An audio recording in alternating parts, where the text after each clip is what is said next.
അവനെ അവസരവാദി അല്ല എന്ത് പറ്റി? അവൻ വല്ല പ്രശ്നം ഉണ്ടാക്കിയ? അവനെ വിശ്വസിക്കരുത്, അവൻ പറയുന്നതും വിശ്വസിക്കരുത്. എന്റെ ചെറുമോനെയാ കുറ്റം പറയുന്നത്. എനിക്ക് അത്ര ഇഷ്ടപ്പെടുന്നില്ല.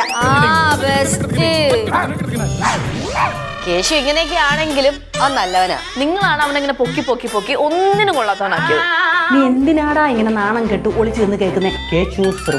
കേശുവ മാറി തെളിവാണ് ഒരു പയ്യൻ இந்த உலகத்திலே ഇല്ല.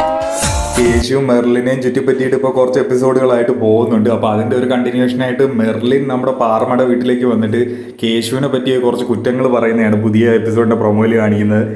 ഇവരെല്ലാവരും കൂടെ സ്നേഹിച്ച് വഷളാക്കി അല്ലെങ്കിൽ വളർത്തി വഷളാക്കി എന്നുള്ള രീതിയിലാണ് മെർലിൻ വന്ന് ഈ വീട്ടിൽ വന്ന് പറയുന്നത്. പക്ഷേ ഇവരൊക്കെ ഡിഫെൻഡ് ചെയ്യുന്നുണ്ട്. കാരണം കേശു കൊച്ചുമോനാണ്, ഭവാനി അമ്മയൊക്കെ ഡിഫെൻഡ് ചെയ്യുന്നുണ്ട്. കേശു ഞങ്ങളുടെ കൊച്ചുമോനാണ്, അത് പറയുന്നതിൽ കുറച്ച് ബുദ്ധിമുട്ടുണ്ട്. കേശു ഇതൊക്കെ ഒളിഞ്ഞ് നിന്ന് കേൾക്കുന്നതായിട്ടാണ് പ്രൊമോയിൽ കാണിക്കുന്നത്. ദൃശ്യത്തിലേക്ക് വരാതെ ബാക്ക്ഗ്രൗണ്ടിൽ നിന്ന് ഒളിഞ്ഞ് കേൾക്കുന്ന ഒരു സംഭവമാണ്. കേശു എന്തൊക്കെയോ ഒപ്പിച്ച് വെച്ചിട്ട് അതിൻ്റെ പേരിൽ മെർലിൻ പാറമട വീട്ടിൽ വന്ന് പ്രശ്നം ഉണ്ടാക്കുകയും അതിൻ്റെ പേരിൽ ഒരു ചെറിയൊരു വഴക്ക് പോലെ ഉണ്ടാവുകയും ചെയ്യുന്നുണ്ട്. ഭവാനി അമ്മയും മെർലിനും തമ്മിൽ ചെറിയൊരു തീപ്പൊരി ഉണ്ടാവുകയും പിന്നെ ലച്ചുവിൻ്റെയും ചെറിയ ഒരു വഴക്ക് പോലെയൊക്കെ വരുന്നത്. അപ്പോൾ അങ്ങനെയാണ് മൊത്തമായിട്ട് പുതിയ എപ്പിസോഡ് പോകണം. ബാലുവച്ചൻ പുതിയ എപ്പിസോഡിൽ വന്നിട്ടില്ല.